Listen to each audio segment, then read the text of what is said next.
Thank you. Good evening, everyone, and welcome to this Henderson County Board of Education regular meeting. Today is November 21st, 2016.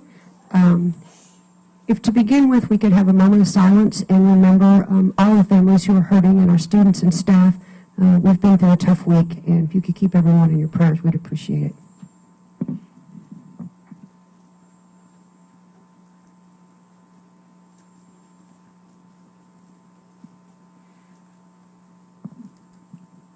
Thank you very much.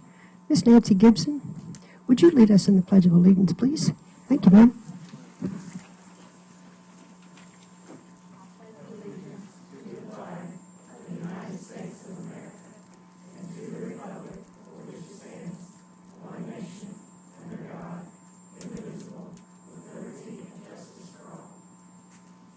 Thank you, Miss Nancy. Moving on. Excuse me, y'all. Moving on to the approval of the agenda as listed. Does anyone see any changes or additions? Thank you, Ms. Jennifer. I hear a second. I'll second that. All in favor say aye. Aye. Any opposed? Motion carried. Agenda set for this evening. Student and staff recognition, Ms. Morgana.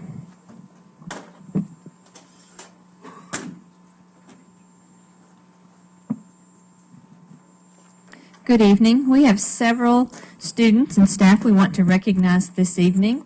We're going to start with our Judges Scholar. This young lady is from Cairo Elementary School, Madeline Bennett. If you would come forward, please.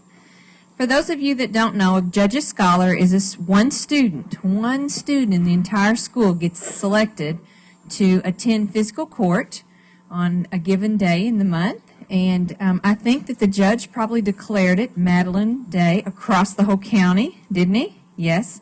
And so they're usually selected for their character and their integrity and the leadership that they provide other students. And so we like to congratulate Madeline for being the Judges Scholar this month. All right, now share with me, did you bring somebody with you? Yes. Who's with you? My mom and my sister. Would mom and sister please stand also and be recognized?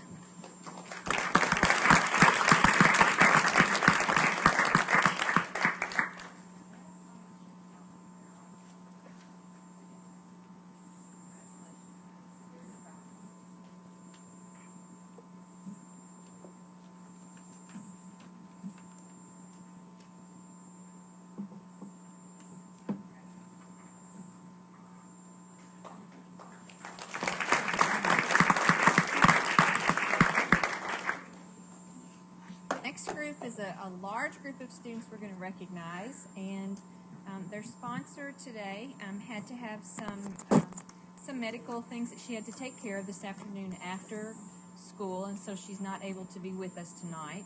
So I'm going to share with you why we are recognizing the Henderson County High School FFA. They have been named a 3-star chapter. For a chapter to be eligible to receive a national rating, they must first receive a gold rating within their state level. This is accomplished by submitting a selection of the chapter's best activities conducted in student development, chapter development, and community development. We were awarded the gold rating and ranked in the top 10% of the chapters in the state. So if you're in the top 10%, you're eligible to compete in the national chapter rating contest. Nationals will then rank you as a 1, 2, or 3-star chapter. The 3-star chapter is the highest that you can receive. I believe this is in the 3rd year in a row the Henderson County High School FFA have received the 3-star national rating. So let me introduce to you the students who are a part of that. As I call your name, if you would just come forward, please. Kate McIndoe, Sally Stovall, Jessica Stoner, Riley Mabe, Jesselyn Watson, Kara Daniels, Alexa Young, Morgan Lewis, Zach Phillips, Zeb Cowan, Lucas Osborne, Hunter Book, Andy Meredith, and Christy Lancaster is their advisor. Let's give these students a round of applause.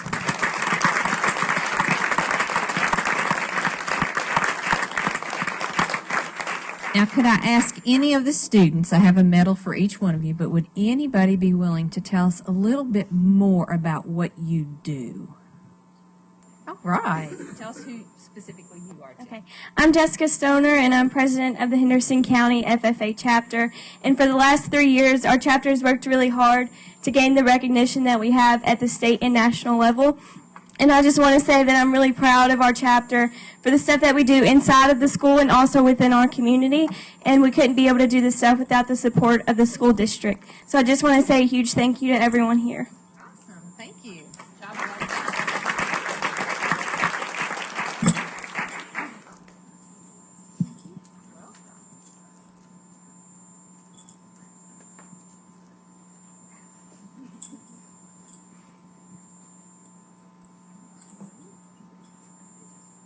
And we'll make sure that the students that weren't able to attend tonight, that we get the medals to them as well. Did you already get a picture, Ms. Williams?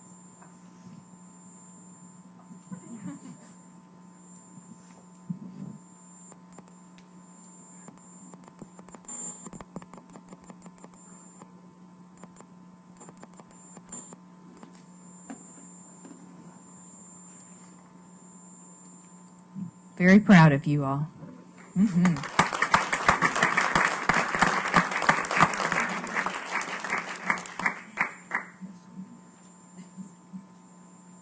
Miss Lacer, could I have you come up and help me with this for just a minute?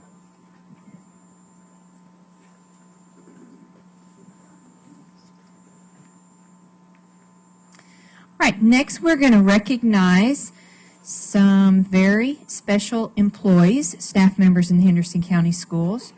October was National Physical Therapist Month, and we're going to recognize Sandy Pritchett and Julie Holland, if they would come forward, please. Yes, give these ladies a round of applause. I'm going to let Miss Galke say just a few words about the ladies also, but one thing I definitely want to share and say about both Sandy and Julie are the professionalism that comes from their work with the students and with the parents that you all do is definitely at the level of excellence. We appreciate it. And if you've ever followed or watched these ladies and their schedule, they cover the entire county because they have students in every school. And I mean, it's amazing what you all do, the schedule you keep up with for our students, and we very much appreciate your work. Thank you. Ms. Galke? I just want to repeat what Morgana said. They work so hard. They're our physical therapists. October was Physical Therapy Month, and I so appreciate your hard work. Done. Thank you. Stay right here and give it.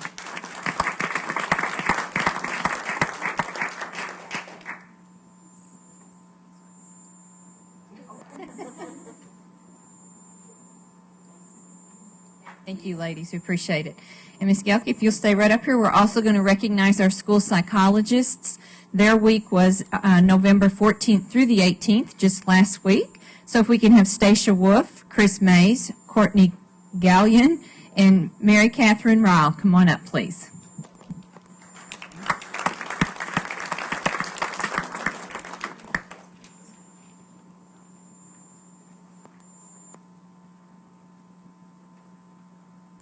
Okay, these ladies are our school psychologists, and we should have 7. It's not that we don't want to have 7, but when we put a posting up, no one applies. So if any of you young people are looking for a career, we've got one for you here. So they are working double duty right now, and I can't thank them enough for all that they're doing. Really, they keep our special education kids eligible and have interventions and help our principals and our teachers and just help everyone, really. So thank you, ladies.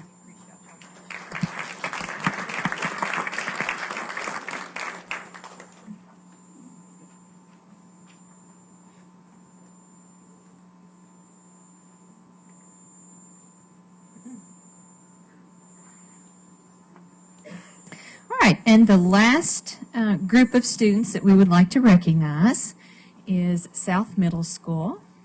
South Middle School choir students were selected to All-State.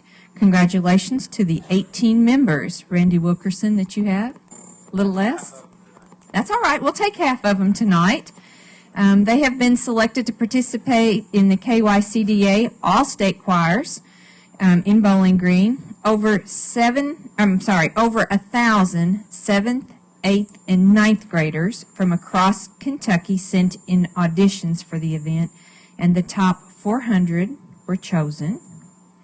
We had 2 incredible groups that were chosen, and South Middle School had the second highest number of students selected from across the state. Completely across the state. That's a huge shout out to Randy Wilkerson and his leadership to lead our students, but more importantly for the students in what you all do and perform every day. Can I have the students that are here come up? And not only are they going to receive a medal tonight, but they're going to perform for us tonight. This is what our work is in the Henderson County Schools. This is what the Board of Education, why these folks chose to sit on the board, go all the way down, and make the tough decisions that they do on a month-to-month basis. I'll get you all set up. And Mr. Wilkerson, I'm going to hand you the mic and let you take it over. Well, we're about half strength, and Jernez's singing buddy didn't show tonight, and so they were selected. We have 6 different choral groups at South, and so they were just depending on which groups. So they were selected for 2 different choirs, a mixed SATB choir, they had 200, and a SSA, soprano, alto, 2 soprano, alto choir. We had 18. The only school that had more than us was Knoll Middle School, which is a magnet school for the arts in Louisville, and it has 1,500 kids in that building. So they usually get 40 or 50 kids and no questions asked. We are going to try to sing. We're about half strength, but if you don't mind, I'm going to sing with your dance so he's not by his little self. Every year at Veterans Day, during one of our most solemn parts of the ceremony is the ringing of the bell for the missing man roll call, and our band director, Paul Mesker, has a trumpeter play taps, and then we follow with Amazing Grace. So we're going to give Amazing Grace a shot. Thank you, sir.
Congratulate you for your hard work.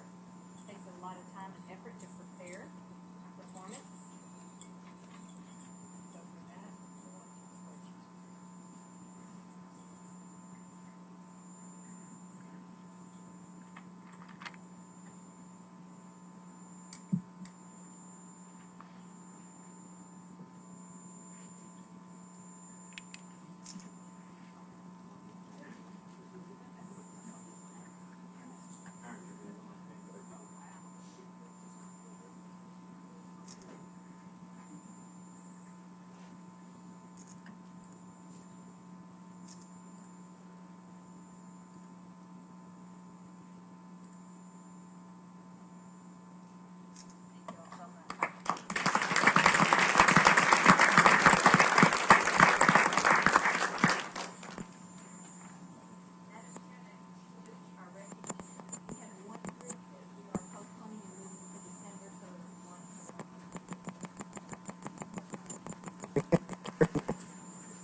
Thank you, Ms. Morgana. Thank you, parents and staff, for helping those students. I've said before, all the work that the school board does up here, and some of it we have to do, that's part that we like to do, and we sure appreciate y'all coming. You're more than welcome to stay, but if you have other things to do, we'll allow you to leave at the same time. Moving on to public participation and recognition of guests. I also have a couple of student ambassadors that are here. Would Riley Mabe, Kara Daniels, and Julie Hancock please stand up? Lady. And does anyone else besides Mr. Hunsiger want to speak to the board? If you do, please fill out a form and bring it up here to me. If not, Mr. Greg Hunsiger.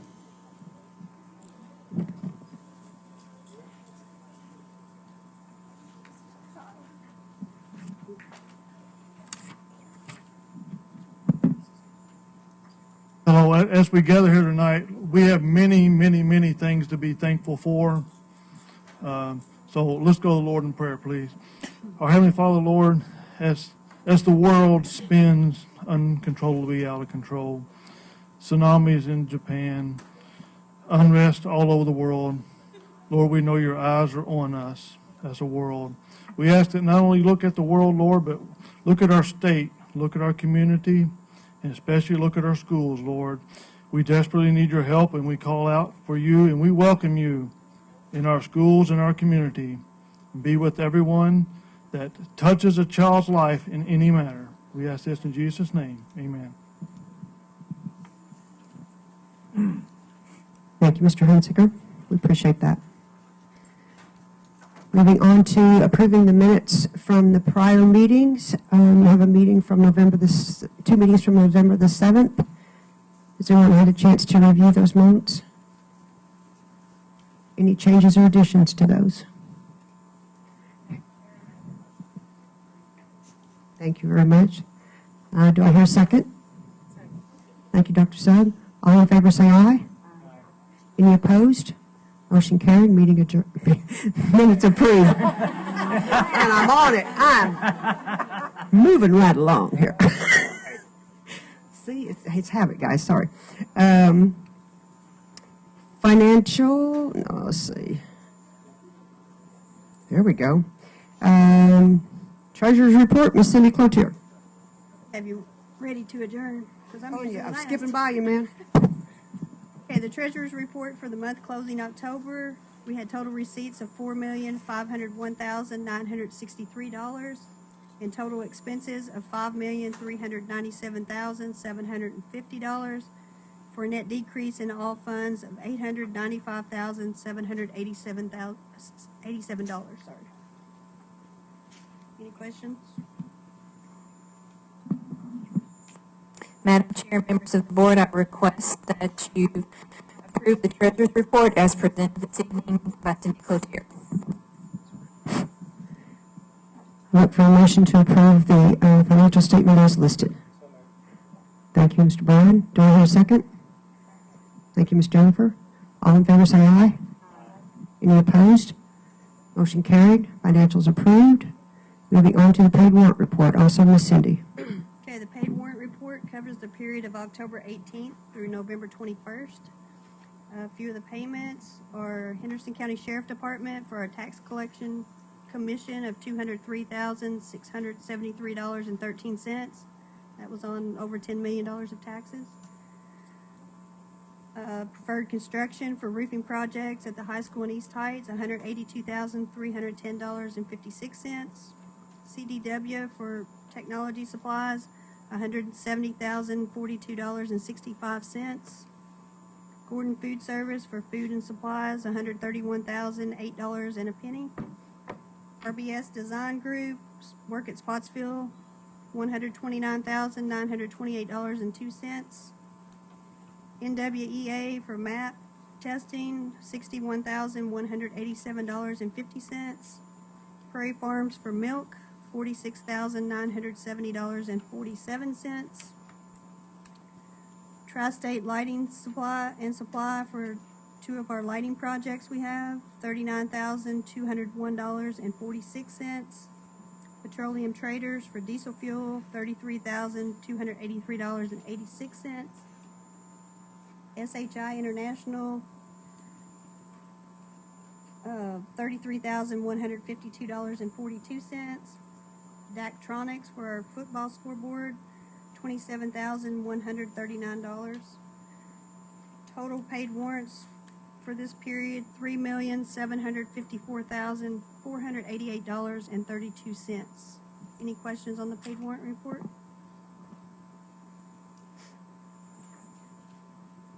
Yes, ma'am. Thank you. I have one, Cindy, under CDW, government, it's technology. The GAF, G-A-F-E, I don't know how to pronounce that, but I'm assuming it's GAF audit and support, $7,200. Can you just clarify what that was? Or Mr. Bailey, could you clarify that for us? Not my audit. So as we implement phase 1 of our one-to-one initiative, we felt it was important to move forward with an audit of our Google Apps for Education account to ensure that we have everything properly set up before we move full swing into this. So that was an audit of our accounts to ensure, and we just received that report back, and we're going to go through that with a fine-tooth comb to ensure that we have everything set up properly for implementation. It's Google Apps for Education, so that is Google. You're welcome. Thank you. Also, a clarification, Ms. Cindy, I do believe we, for the scoreboard that we paid for, we did receive donations from our community. Is that to pay for the entire thing? Yes, we did. Okay. So that was money out, but we did receive money from our community, and we thank the community very much for making those donations. So that did not come out of our pocket. Thank you. Independence Bank, Subway, and Methodist Hospital, and then Pittsburgh Tank and Tire. Pittsburgh Tank and Tire helped with the installment, gave us a half price. And Hempel, they came out and drilled the holes for us as well. So, I mean, they definitely helped us with it. And then, of course, our maintenance department did quite a bit of the work, too. Thank you. You're welcome. Cool. Any other questions regarding that? Ms. Morgana? I request the board's consideration and approval of the paid warrant reports as presented by Cindy Cloutier. I look for a motion to approve the paid warrants. Thank you, Dr. Sugg. Do I have a second? Thank you, Ms. Jennifer. All in favor say aye. Any opposed? Motion carried. Pay the bills, Ms. Cindy. Moving on to reports. Spottsville Construction. Yes, ma'am. Oh, yeah, I'm sorry. To committee reports. In the committee, nothing to report out, but just to share that a budget committee date has been scheduled for November 30th, and that we will work with the budget committee so that we should have a report, I would say, in the December meeting that committee can report out. Sounds good. Spottsville, Mr. John Hagan.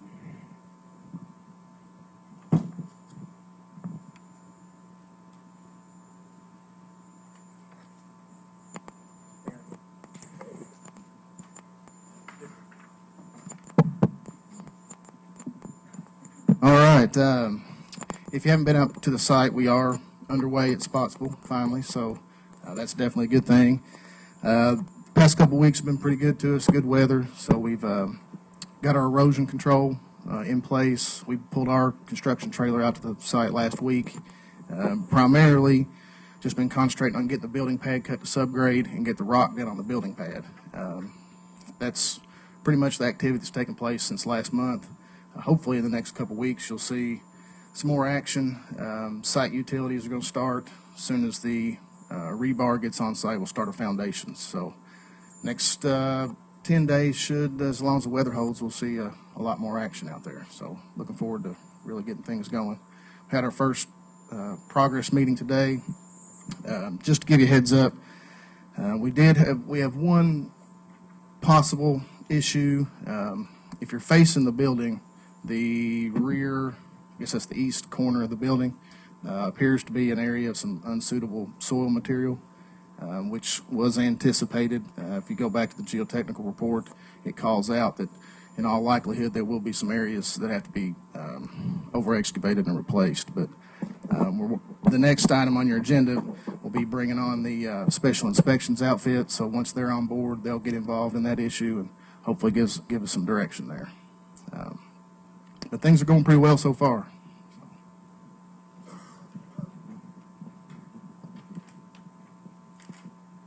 I think we're going to try to schedule a groundbreaking ceremony, and if everybody can look at their calendars, we're going to look at possibly December the 8th.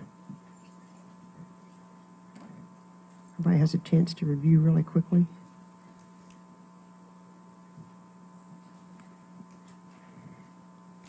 John, would that date work for you? That as works well? great, yeah. I think it's a Thursday, is that right? It's a Thursday, yes.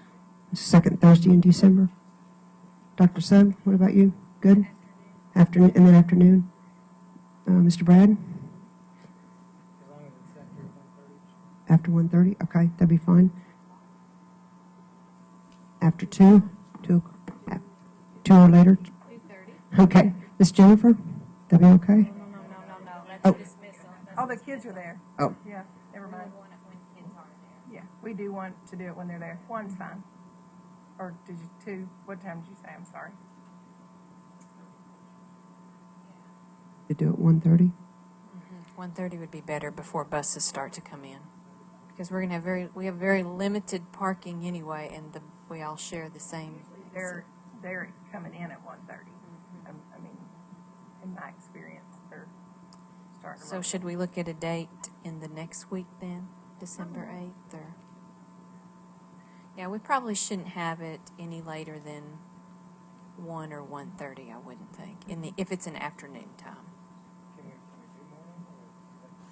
We can. We're not able to do morning on the 8th, but there's other options I'm sure available other than the 8th.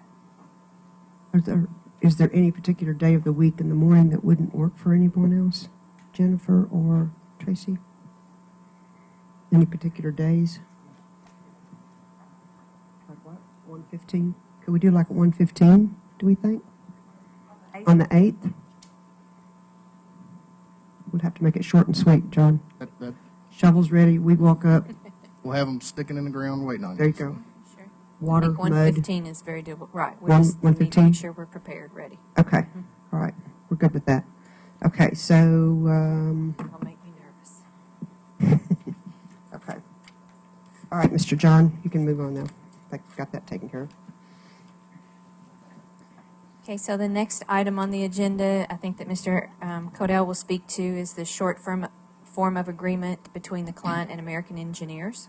This would be to bring on the special inspector for the project. They would do all your special inspections and testing on all the structural components of the building, soils testing, concrete, structural steel welding inspections, anything structural. And then they do a final report at the end of the project as well, certifying that everything's built in accordance with spec, and that gets turned over to the building inspector. But we are recommending American Engineers. Both Codell and RBS have signed off on it, I guess you could say. Any questions, board members, about that form of agreement? Yes, sir. What did we have included in the cost opinion for this? I believe it was in the BG was like $76,000 or $78,000, if I remember correctly.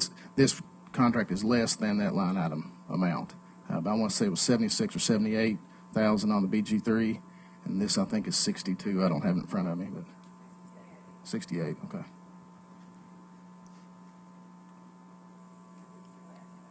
And that difference would just remain in your contingency fund, right?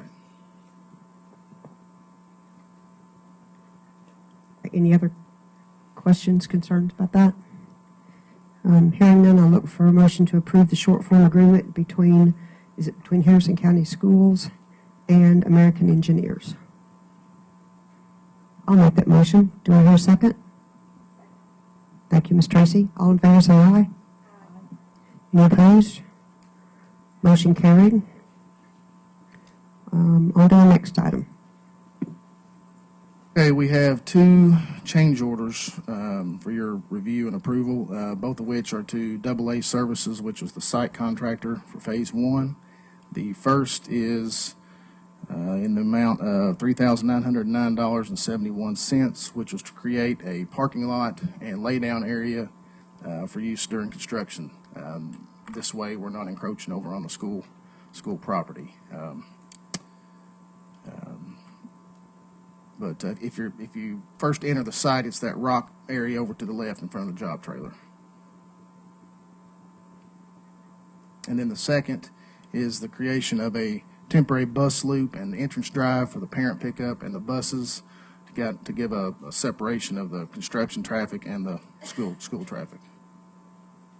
And that is $8,280 even. Now, what's the 215 and the 203? Are those included in the 3,900 and then the 455? They are not, no ma'am. Those are the fees associated with it for the architect and the construction manager. Okay. You all may have answered this question in a meeting that you had the other day, but I'm going to bring it up. If you total all those together, John, that's $13,500, over $13,500. And these, I understand, were things that were done this summer, correct? Correct. Okay. And we just approved the budget for this recently? Redid the BG1 and just approved the budget for this Spottsville construction, correct? Correct. Okay, so why was the $13,500 not included in that price? Why are we doing a change order? That's a good question. This is above and beyond their bid amounts, so it would have to come out of contingency fund. It couldn't lump that on top of the bid amount, if that makes sense. It would have to come out of the contingency line item. And Madam Chair, I can speak a tad bit to that it did happen this summer when AA was out there doing basic site work. When we went out on site work with Neil Guest from Codell at that time was working with us in RBS, we walked the complete property. We talked about parking at that point. We talked about what parking would really look like once we started to have kids, parents, staff, and a whole new school and a construction site going out on. And it looked, I'm just going to say, much different than it did on paper, on the blueprints. And so they came forward and asked, would it be beneficial to look at the parking area? If we hadn't included the change order for the the basic $1,600 at the top, the extra parking at school, our visitor parking in our during the school day, right now currently would be down to 2 spots. We wouldn't have had any handicap or any items like that. And the extended parking lot, I agreed to that, chose to do that for the effort of trying to keep construction workers not parking and blending with bus and with parent. Were those things considered before a change order? Sure they were. But when you went to look at the site and really making it happen, we needed more space for the safety, that larger parking spot. My concern that I talked with John Hagan about was I was not pleased or happy to hear about the amount on the change order, and that comes right out of contingency already, and we're just starting out of the chute. So I'm not happy. I wasn't pleased with that, but I understood why and how for the safety of the kids and our students and our families, so I could live with it. But the part that I spoke with John Hagan and Codell about, kind of in the changing of the guards between Neil and John Hagan, was that we need to see the change orders quicker at the board table than if it happened in July, and we're getting them now in November. And so that was kind of a piece that we've talked about. He has a complete schedule of when our board meetings are, when our work sessions are, when things have to be turned in to Robin, and hopefully we will definitely clean that up in the future. But I do have to sit here and speak to, yes, in July those things did happen. We were aware of them. We chose that would be a good expenditure of money, whether it comes out of the BG1 or if it comes out of our general fund, to move and separate that traffic and to give larger sites for places for people to park. And for our visitors not to have to park around on the side of the building and then walk all the way around to the front where there's no awnings or anything to keep them out of the weather. So I definitely wanted to speak up and share that.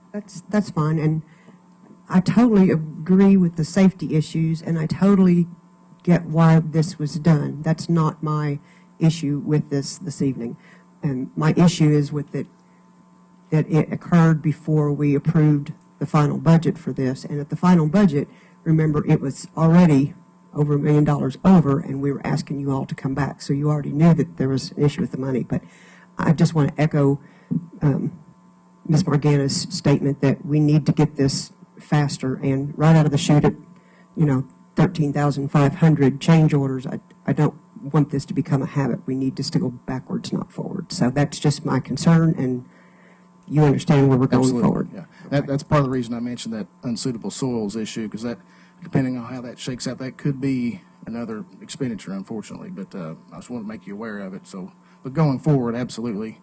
I don't like coming to you after the fact either. I want to get your blessing before we do anything. So that will happen going forward. That's fine. We want this to be a safe area for our students and for our parents and for our construction workers.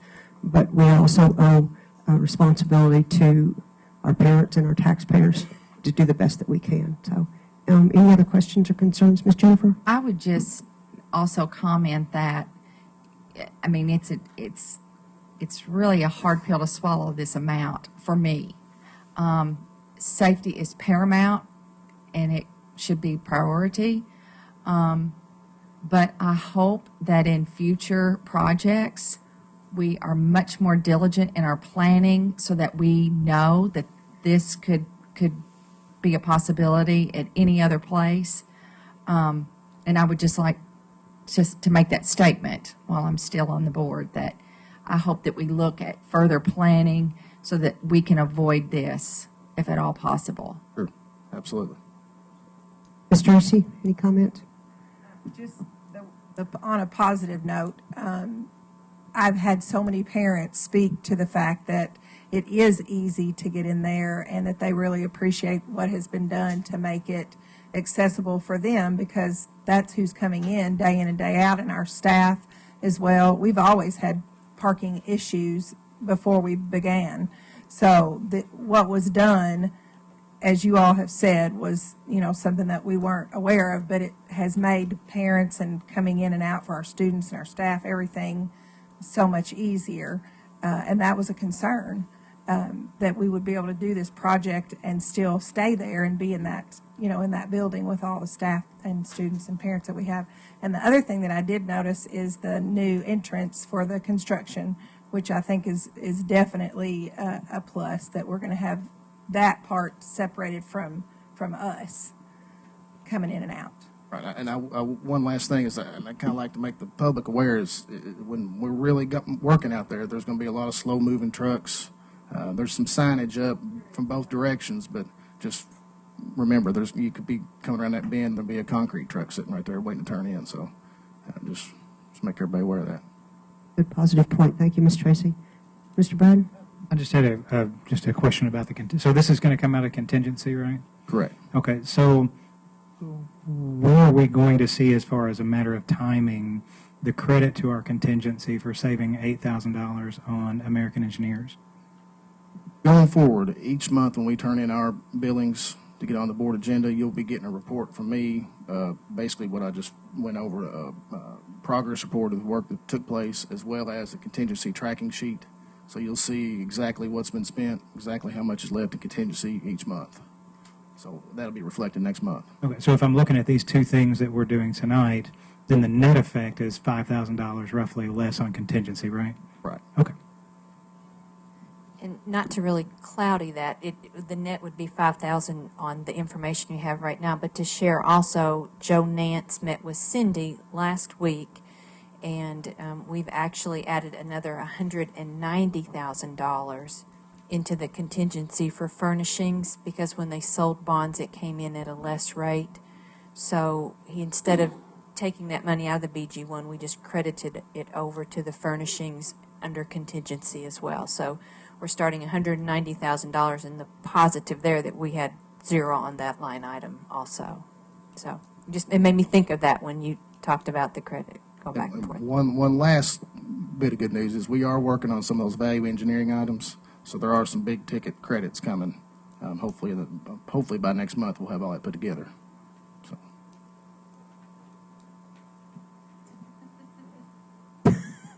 I'm sorry. Okay, so we need a motion to approve a change order for BG 15-016 for Spottsville Elementary. Thank you, Ms. Tracy. Do I hear a second? I'll second that. All in favor say aye. Any opposed? Motion carried. BG approved. Thank you, Mr. John. Thank you. Thank you. Madam Chair, before you go on, and as long as we're in the Spottsville category, can I show you a few pictures from Spottsville? Sure. Awesome.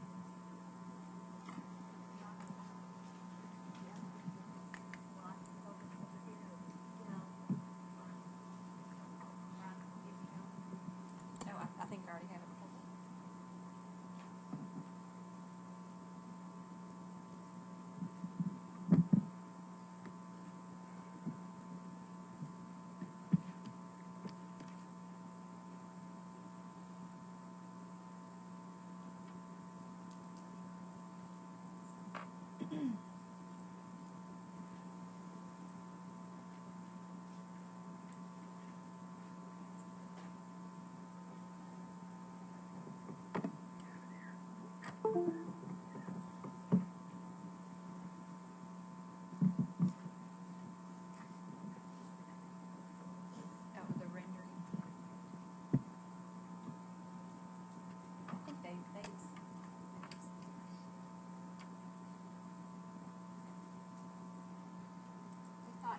We thought every Friday we would try to stand close to the same spot and take a picture of what it looks like. So we have a couple weeks worth of what the school looks like. Megan Mortis and Cindy Williams spent some time with me Friday out at Spottsville, and we put together a video clip, and they have posted that on our website. And we want to do a video clip of just things that are going on around our school district. So every couple of weeks there'll be a new video that will be posted. We just focused on Spottsville for this first one as well, and you'll see what it currently looks like. We went inside and interviewed some students, and the students told us why they were excited, and we interviewed some staff members, and they shared why they were excited about getting a new Spottsville school as well. So I encourage you all to go to our webpage. It's right there on the front. It's about, Megan, is it about 3 minutes? About 2.5. And her husband, AJ Casey, came out and took a drone and flew over the top as well, so you see aerial pictures. Okay, this is just very simple. November 7th, if you were standing, like, okay, let's say I'm standing and I'm facing the front doors of Spottsville School. So the primary wing is on my left and that intermediate wing is on my right. And now I turn and look this way out to the playground, where the playground used to be, and a shelter and staff parking. That's what you're looking at right there. I'm looking out to where the playground was and the staff parking. Okay, you can see that they've brought in some equipment on November 7th, and they've started to dig up the blacktop, because there's a pile of blacktop right there on your left. And if you go to the next picture, which I think is 1 week later, that's a 5th grade student, not a 1st or 2nd grade, and that is how tall the pad has become across there and how far it comes up to almost, not quite to the front door, but pretty close to it, and it's at least 5 feet tall. And the next picture shows where you've just kind of backed away and you're looking at Spottsville School, and that building piece to the left is the primary wing. So you can see how the pad is being built up. And if you were, go ahead, Brian, and if you were inside the building and walked down to the end of the primary hallway and opened the doors, that's what you would see right there. You can see right there, you have to take an immediate right for fire drill evacuation. That's it. It's right there. Staff will tell you that they are getting more used to the shaking that happens. There's a lot of excitement. This picture was taken up on top of that pad that they're building. They have put the gravel on there, and the next picture shows, you can see Spottsville School in the background. You can see the roof, if you see the roof of it. So that's in 11 days' time, the difference of what it looks like out there. We also interviewed Codell on-site guy, Mike Alverson, and he predicted that within 2 weeks they'll be digging the footers. So we knew that was prime time to get a groundbreaking ceremony in. This is the construction site off 60.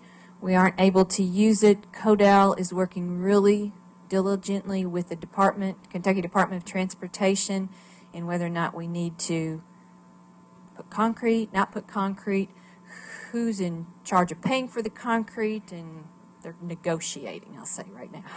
So just wanted to share with you a little bit of update on Spottsville.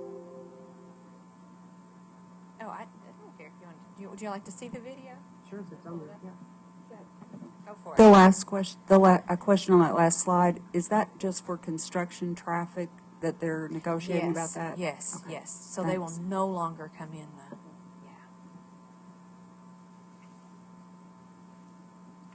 Somebody said today, I said, I don't know how many truck on. Somebody told me 400. So there's been a lot of truck traffic. It's a little windy this day.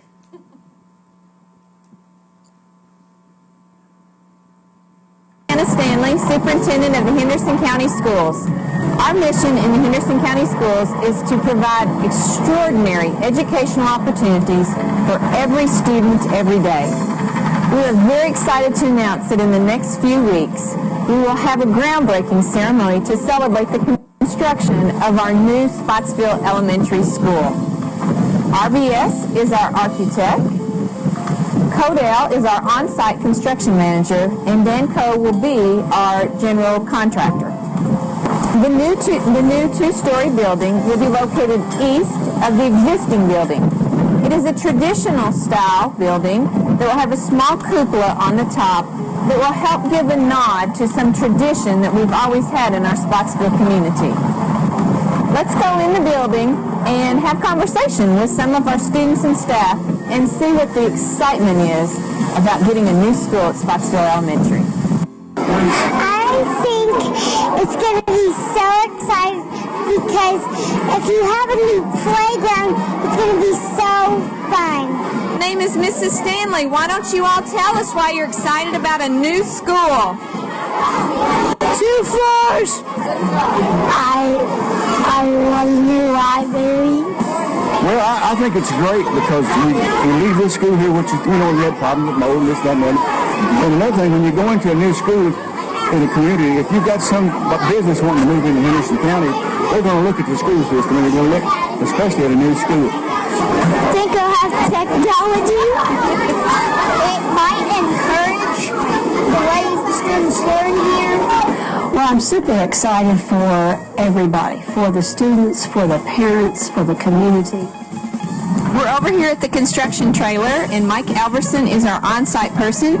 Mike, what do you see happening here at Spottsville in the next 2 or 3 weeks? I see the completion of underslab gravel and foundations starting. Rebar should deliver, and we should have possible site utility starting. Throughout the construction process here at Spottsville, we would plan to keep you very updated, so please check out our website and social media. We appreciate your support in investing in excellence.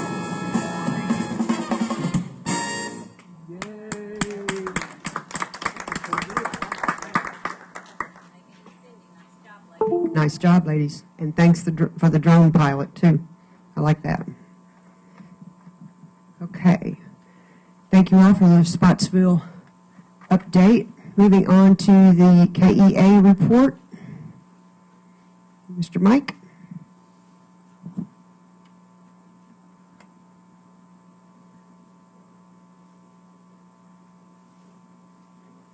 I just want to let you know what our association was doing.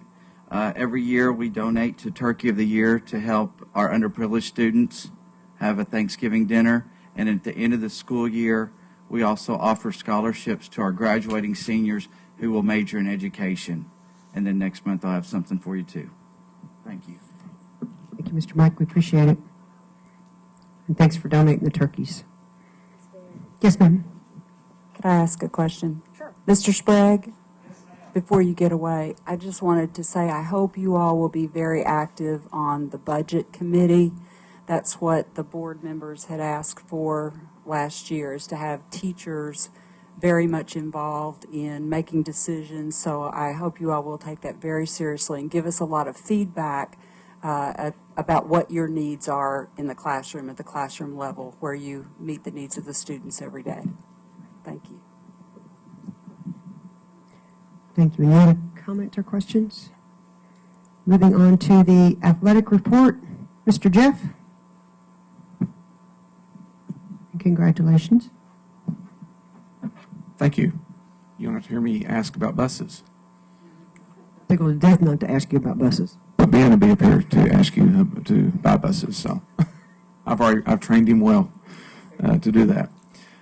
Your athletic report, and I believe you all were sent a copy of this, so I won't read it in its entirety, but we do want to send out our condolences as we lost two wonderful men in our Colonel Athletic family, Jerry Major, who's our assistant athletic director, and also Dale Payne, who's assistant football coach. And we want to continue to remember these families in our thoughts and prayers.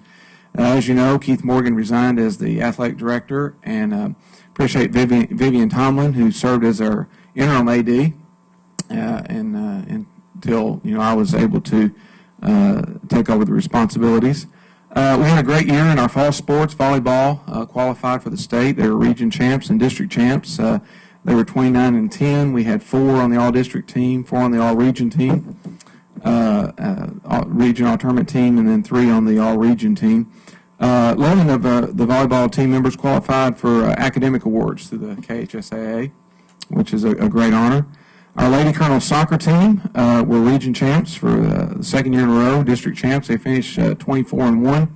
And Maddie Griggs was the Region 2 Player of the Year, and she also was first team All-State. And so Maddie had a wonderful year, as the whole Lady Colonel soccer team did, and we had several that made all-district and all-region, first and second team.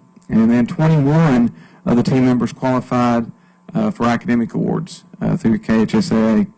Our Colonel soccer team were regional runner-ups and district champs, 13-6-6. And Brett Royster was Region 2 Player of the Year. So we had the Region 2 Player of the Year in both boys and girls soccer, and he was also first team All-State as well. And 11 of the team members qualified with academic awards through KHSAA. Our cross-country team, we had 1 qualify for the state, and he finished 87th overall, and 6 of those team members qualified for academic awards. Our football team, they finished the season 3-8, but they were district runners-up, and as already been mentioned, got a new scoreboard.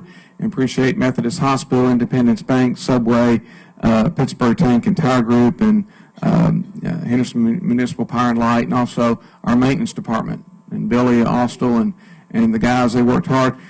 When it was delivered, it was delivered on the wrong type of truck. It was supposed to be delivered on a flatbed truck, and they brought it in an enclosed trailer. And thanks to the great genius of Billy Austell and the maintenance crew, they were able to get it off because we couldn't, just use one forklift. And so they did a great job at unloading it while the driver sat there and watched. So that was an awesome sight to see. Our boys and girls golf, Peyton Carter qualified for state and finished 17th overall. And 8 of those team members qualified with academic awards. All of our winter sports have officially started practices. We had Meet the Colonels this past Friday. Had a great turnout for that. And also the Colonel basketball team has their first home game this coming Tuesday, November the 29th versus Evansville Harrison. Hope everyone can be out there for that. And our Lady Colonels, They kick off the season on the road next Monday at Apollo, and then their first home game is December the 6th. December the 9th and 10th, we're going to have the first annual Methodist Hospital Colonel Classic. It's going to be at Colonel Gym, and over that 2-day period, we're going to have 8 high-caliber teams, as well as both our colonel and lady colonels that will be participating. So I hope you can come out and witness some great basketball there in Colonel Gym, and we're hoping to make this an annual event each year. And Henderson County High School continues to be in compliance with all KHSA bylaws. So, all right. And I do have schedule cards for winter sports, and so we look forward to seeing you all at the ball games. Thank you, Mr. Jeff. Any questions, comments from Mr. Jeff while he's here? I have a comment. Yes, ma'am. Just congratulations, and we're glad to see continued excellent leadership in our athletic department with Mr. Corsi. And I would just say that I hope our community will support our football program. Football is the most expensive program that any school can put out on a field. And I was so excited to hear about our Poncho Club that has started up over the summer or maybe in the spring. And I plan to join. I hope all of our community members will back our football players and Coach Boston because it is an extremely expensive sport, and we want our students to have the best facilities and also the best equipment. And it's really, really tough just on a school board budget. So all of our alumni need to get out there and get behind our football colonels. Sounds like a good plan. Thank you for the ad, Ms. Dr. Sugg. Thank you. We appreciate that. It was so nice to see all of the students who got academic accolades from the KHSAA. Sports are important, but we're also tickled that our students are academic leaders as well. So thank you for that. Moving on to Student Services Report.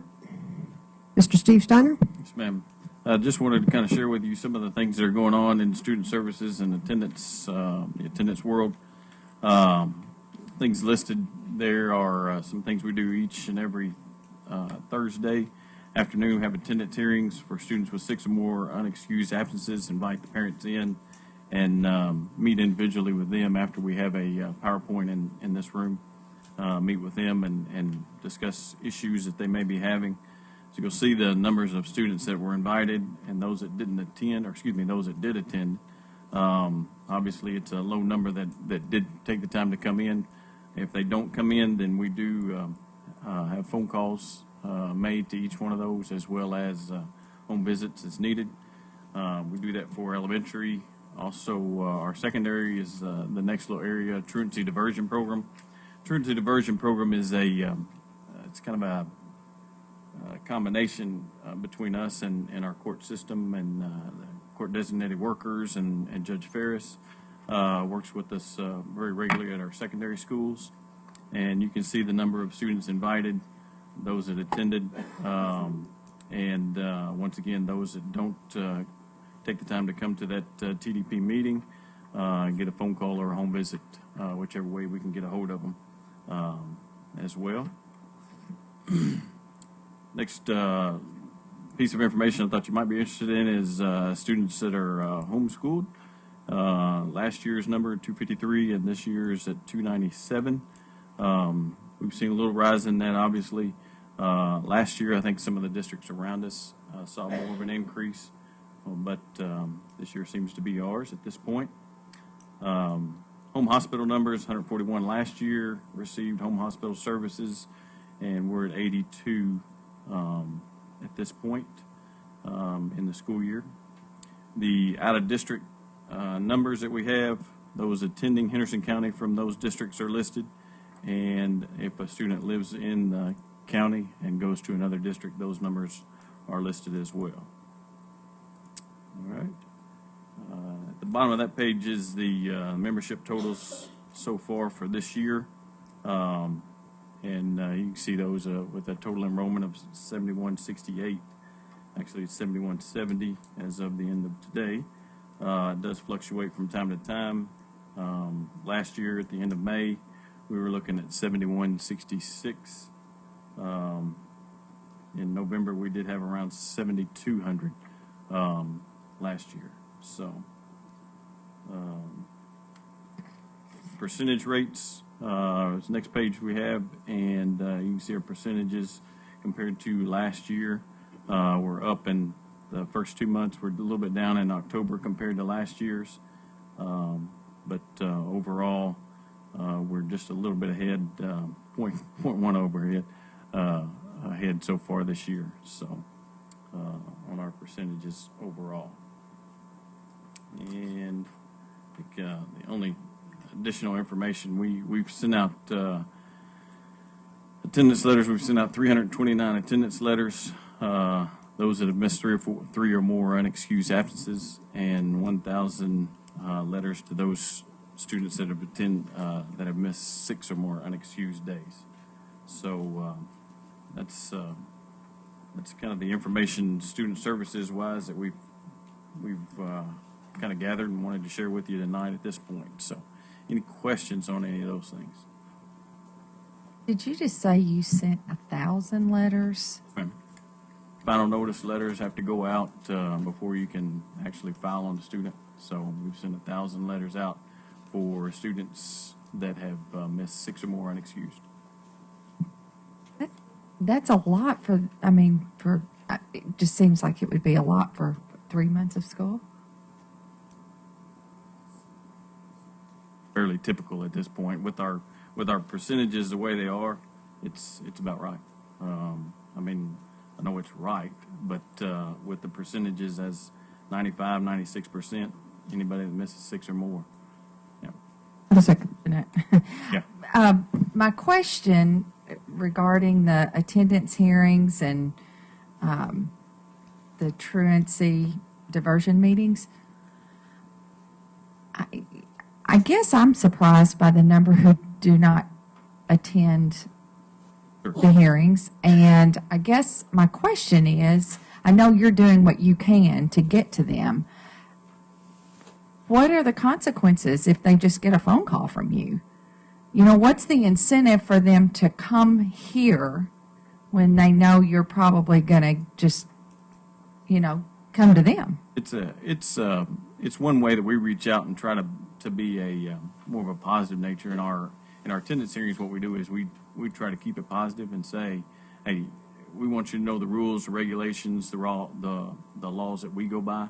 Share with them that information, and then pull them from here and go to our computers and say, okay, this is where you're at. This is why you were invited. What do you have? What can we work with you on? That kind of thing.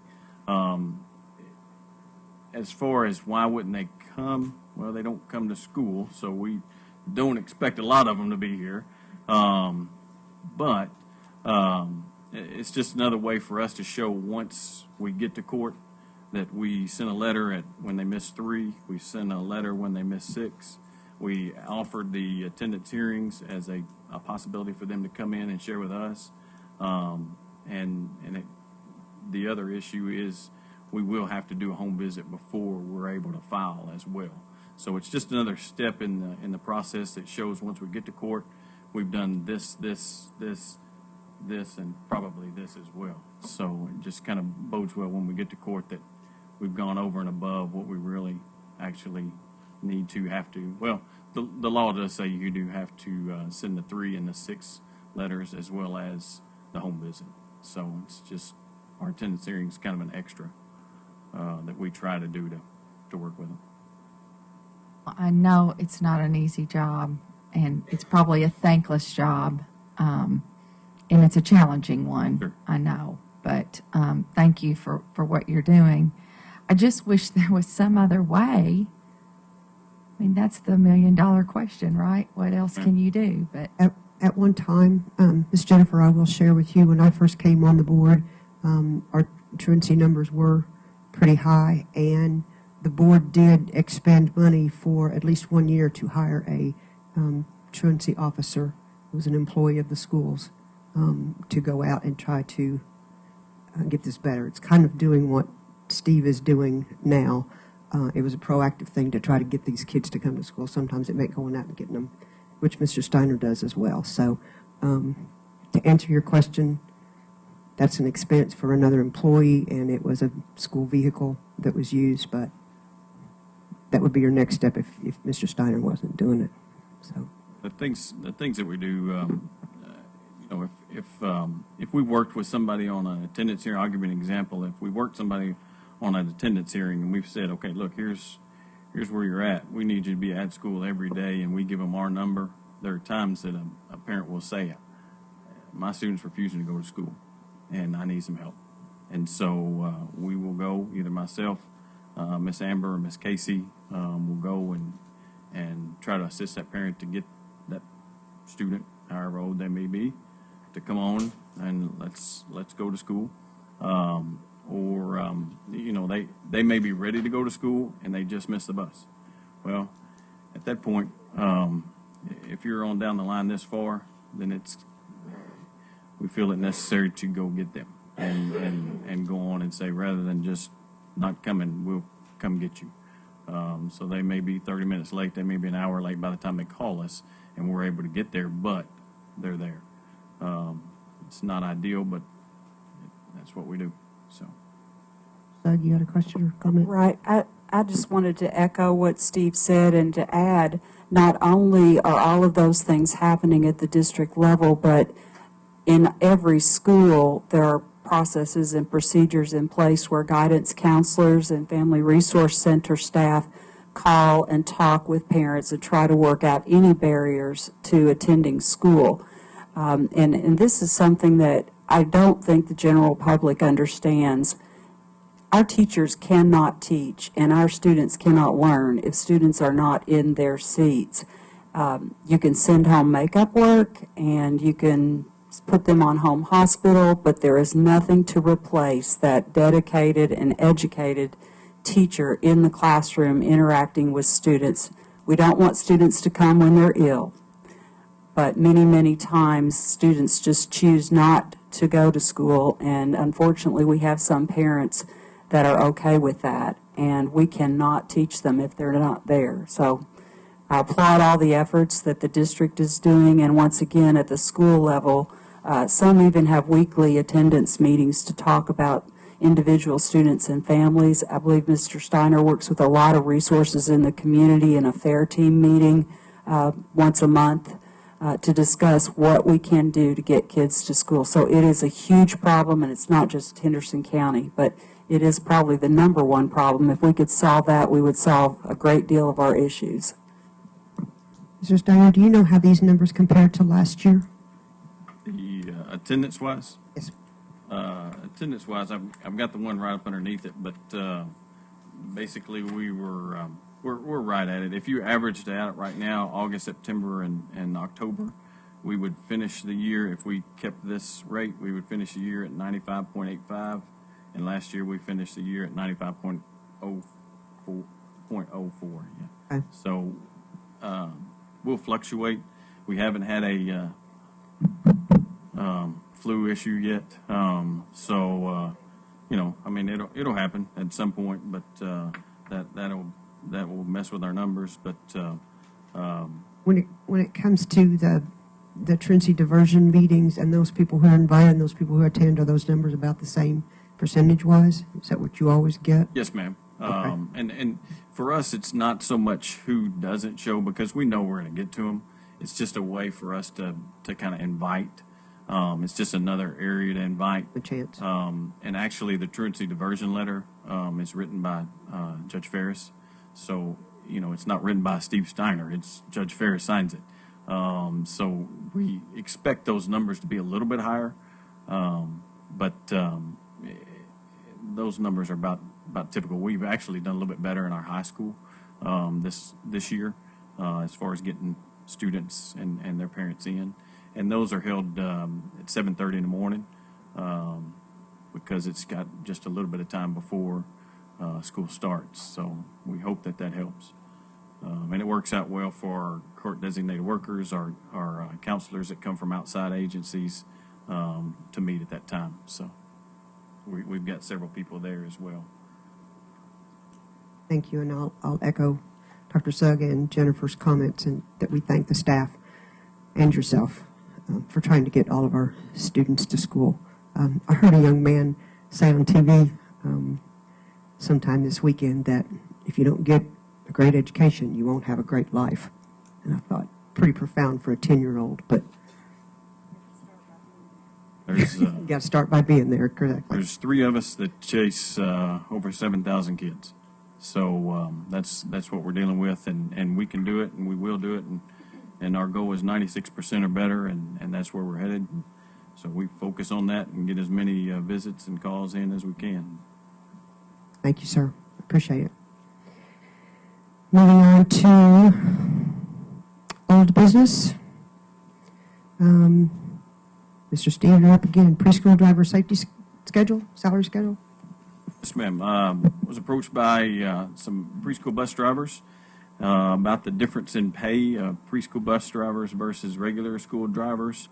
Upon research, there was no outstanding reason that that there was a difference, and I put some of the rationale in. Some of the things that we've talked about with our preschool drivers, the things that they're required to do, are many basically the same as our regular school bus drivers. There's a few differences in and out through there, but for the most part, they go through the same training. They do the pickups and dismissals just as other drivers do. They're responsible for their students just like the other drivers are.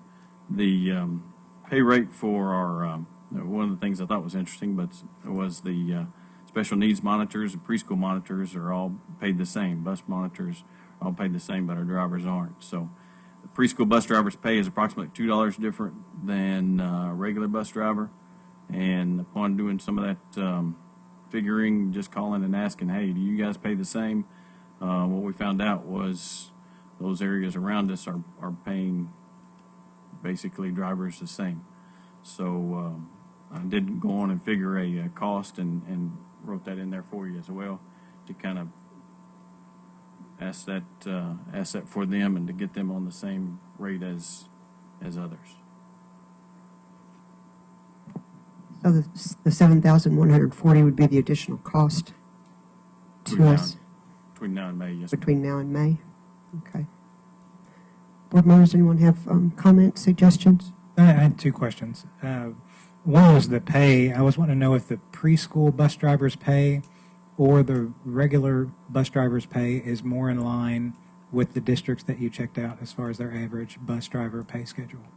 Yeah, let me kind of let Ginger, if you'll kind of help me on that one, kind of share out some of the things that you know.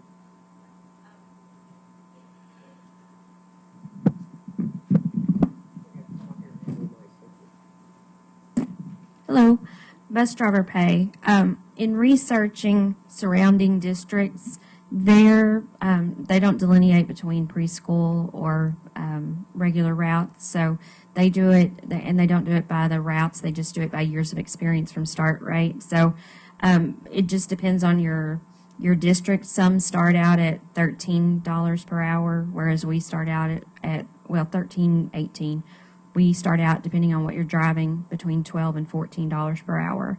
And then they run up to $15.78 or $15.76 in surrounding districts. And then across the river, I couldn't find exactly how much they pay. It just shows that they start at $50 per day. But that's just starting, and actually a sub makes that at $50 per day. So but I'm not sure how many hours per day they're contracted or what have you. And I know typically it's around 4 hours per day up to 5 or 6, depends on your route. Ours is 14, I think 14.20 something to 18.50 or 40 is what our pay is. So if I heard you right, then the districts that you checked out, their top out rates somewhere close to the high 15s, and ours is the mid 18s. Is that Yes, right? Yes, sir. Any other questions? Dr. Sugg? No? Jennifer? Tracy? No? Okay. we will need to take action on this. I myself personally believe bus drivers are bus drivers. They're still responsible for the safety of our children, and the bus drivers that drive our preschool are responsible for some of our youngest members of our community. So I would look for a motion that we do need to add this, correct? We need to approve this? Yes. Okay. I would look for a motion to approve this adjustment in the pay schedule for the bus drivers as listed. Thank you, Dr. Sugg, and I'll second that. All in favor, say aye. Any opposed? Motion carried. If you'll take care of that for us, Mr. Steve and Ms. Ginger, we'd appreciate it.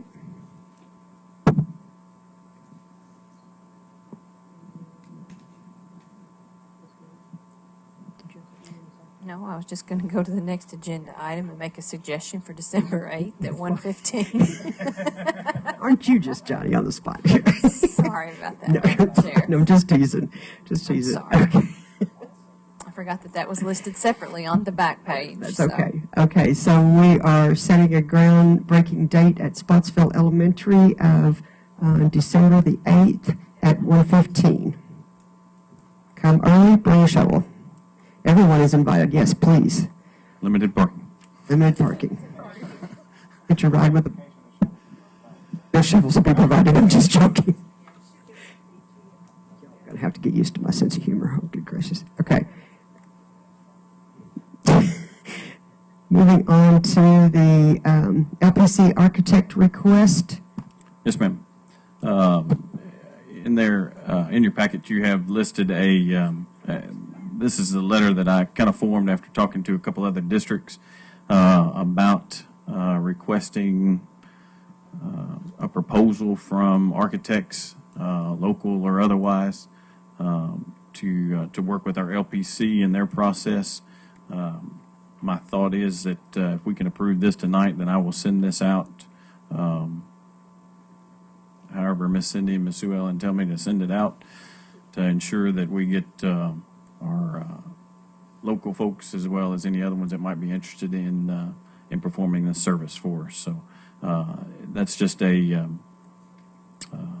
proposed letter. I think it'll work. It's got a lot of the information that other districts have used on theirs as well. So, thank you, Ms. Jennifer. I believe this was one of your passionate things that you asked that we get involved with the local architects. Does this letter meet with your approval? It does meet with my approval, and I'll make a motion that we approve it. Ooh, all in one fell swoop. Thank you. Do I hear a second? I'll second that. All in favor say aye. Any opposed? Motion carried. Architect letter approved. Send it out, Mr. Steve. Consent agenda. Any items? Mr. I'm sorry. Yes, Can I ma'am. ask a question? When will you, as long as we're talking about the LPC, when will that proceed and when assignments and selections will be made? we've got what we've done now. I've met with KSBA Butch Canty, and he's been in and shared with me kind of the timeline that he has. He's working with other districts. We have selected our principals, and the schools are now in the process of selecting their teacher and parent members. At that point, after that, in probably this next week, right after Thanksgiving, we'll send out a letter for community. There'll be 3 people on the community that business or community leaders that will advertise in the paper. I believe it's 14 days. They will submit names to the superintendent's office, and then she'll bring those to you all. The same with you'll have to have a board person on the committee as well. The other one that's been selected is Mr. Billy Austral is our maintenance director, and he's by default on that line. Congratulations. And also myself, I'm listed as the designee on that. So out of the 20 names, we have gotten our principals taken care of. and voted and elected. The schools are working on their parents and teachers, and then we'll be submitting a request in the paper for 14 days for business and community. The only other one I believe I've missed is the zoning person from the city, and we'll be working with that group to determine who can fill that void. More than likely, those meetings will start in early January, and that's our goal, anyways. The architect is the next big wave, which Butch shares with me is get that group going so that we can move forward, because they've got a lot of work to do to be able to present back to the LPC to make decisions. So I don't know if that helps or if that's what you're asking. Okay. So Steve, since you will need a board member added to that, and you'll be meeting in January, that would have to come out of our newly elected board. Is this correct? I would assume so. Okay. And so if you're planning on meeting the 1st of January, and our first official meeting is not until the 3rd week in January, is that going to be an issue? That's my goal, somewhere around in there in January, the first part of January. So I would say by the December meeting, it would be nice if we could select someone to be on that from our board. Thank you. We appreciate that. We'll work on that. Okay. Any other questions? Are we ready to move on to consent agenda? Does anyone have any items on there that need to be pulled or questions regarding?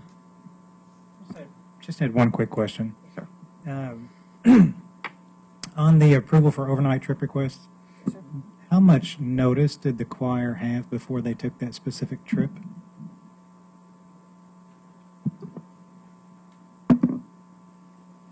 You'll have to tell me a little more. How much notice? Yeah, it's a retroactive approval for November 18th and 19th. Whenever they show up retroactively, it's a concern to me. So I just didn't know if it was a spur-of-the-moment trip or if it's something that should have been turned in a few weeks beforehand. It should have been turned in a few weeks ahead of time, yes. It should have been. They had plenty of time to answer your question that way. They had plenty of time to submit it, yes. If there is one that is spur of the moment, are those requests brought to you, Ms. Morgana? Okay, so they're approved by someone in our administration. You kind of, right, in that decision-making process, you get kind of torn between the kids working, already knowing that they're going to go on an event, and they may or may not have already been fundraising or collecting fees, and then an adult failed to get the paperwork signed and turned in a timely fashion to get in front of you all before it happens. And so as long as the principal and I have talked with the sponsor, or the principals talk with the sponsor, and we feel like everything's in place, and we allow that to go. I agree with you, Brad, that spur of the moment does cause some heartburn and cause some anxiety for me as well. Okay. Any other questions? I'll look for a motion to approve the consent agenda items as listed. Thank you, Ms. Tracy. Do I hear a second? Thank you, Dr. Sugg. All in favor say aye. Any opposed? Motion carried. Consent agenda items.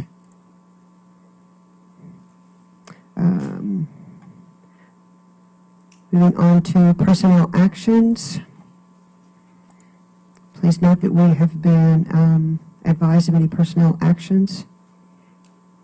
And looks like item number 12.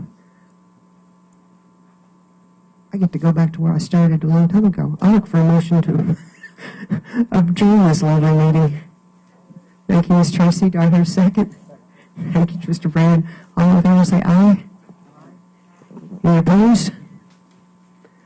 Motion carried. Thank you all.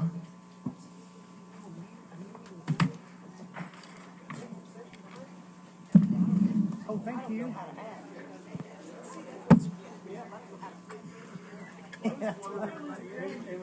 Thank you all for coming. Thank you very much. Good night.